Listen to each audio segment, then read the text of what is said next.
Hello नमस्ते प्रणाम हर हर महादेव। हम आप सबके भाई बानी भैया दीपक दीपांशु। तो आप सभी के स्वागत बाटे हमारे यूट्यूब चैनल में।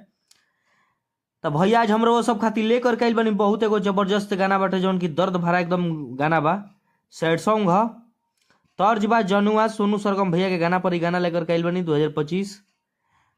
हमारा आशा ना पूरा विश्वास बा कि भैया ये गाना, ये मैटर, ये वीडियो आप सबके बहुत ही बेहद पसंद है, अच्छा लगी। प्लीज आप लोग अच्छा लगी तो ये वीडियो के ज्यादा से ज्यादा शेयर करब जा, लाइक करब जा और कमेंट करके बतलाइब जा कि हाँ कैसा लागल।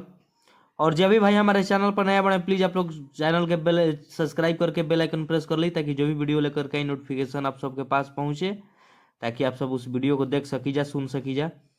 और जब भी भाई का हमसे पर्सनल गाना लिखवाए हो कि या म्यूजिक बनवाए हो तो भाई हमारे नंबर पर संपर्क कर सकता ना। हमारी नंबर हर वीडियो के डिस्क्रिप्शन बॉक्स में और वीडियो की स्क्रीन पर सभी जगह मिल जाए। तो चलिए डिबेट गाना बाटे भैया।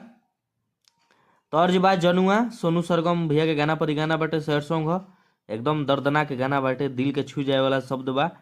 बहुत एकदम प्यारा प्यारा सा लड़का लड़की दोनों जना के लाइन बाटे। तो चलिए ज्यादा देर ना करते हुए आप सबके हम डमी करके सुनावतानी। लड़की को हताड़ी कि चली जाइब ससुर, चली जाइब ससुरा पियावा से नाता जोड़ी, आ तुहरा से टूट जाई नहिया के डोरी। कि चले जाइब ससुरा पियावा से नाता जोड़ी, आ तुहरा से टूट जाई नहिया के डोरी। तो फिर लड़का कहता ने बहुत ही एकदम जबरदस्त लाइन बा। अरे कि पियावा के देखी रे जनुआ हमारे के जो हबे, आऊ हो दिनावा आई रे जनुआ नाम धके रोअबे, उहो दिनावा आई रे जनुआ नाम धके रोअबे। हमारी मुखड़ा रहा आप लोग के कैसा लागल आप लोग कमेंट करके जरूर बतलाइब जाए। चलिए हम फर्स्ट अंतरा की ओर लेकर के चलते नहीं। तो हमनी के फर्स्ट अंतरा बाटे। तो जे भी भाई का हमारा से पर्सनल गाना लिखवाए हो कि म्यूजिक बनवाए हो के भाई हमारे नंबर पर संपर्क करके अपन काम करा सकल कम से कम खर्च में।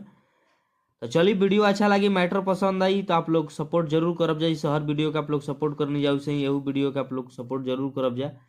और अपन प्यार आशीर्वाद प्यार दुलार अपने भाई दीपक दीपांशु को और चैनल के ढेर सारा देहब जाए।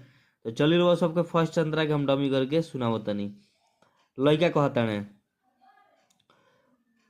तुहारा कि तुहारा बिना रहब कैसे देख तनी सोच के, आ जाता रू तो जाए जानू लोर हमार पोछ के।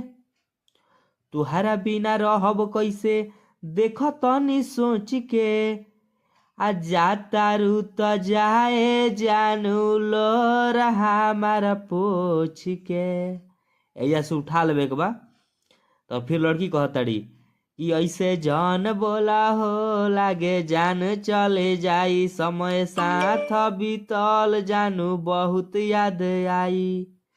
तो फिर लड़का कहता ने कि धीरे धीरे जाइब भुलाई के तनो मोहबे,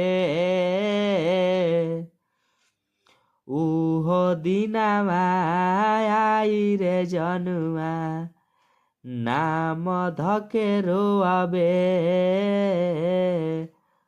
उहो दिनावा आई रे जनुआ नाम धके रोअबे।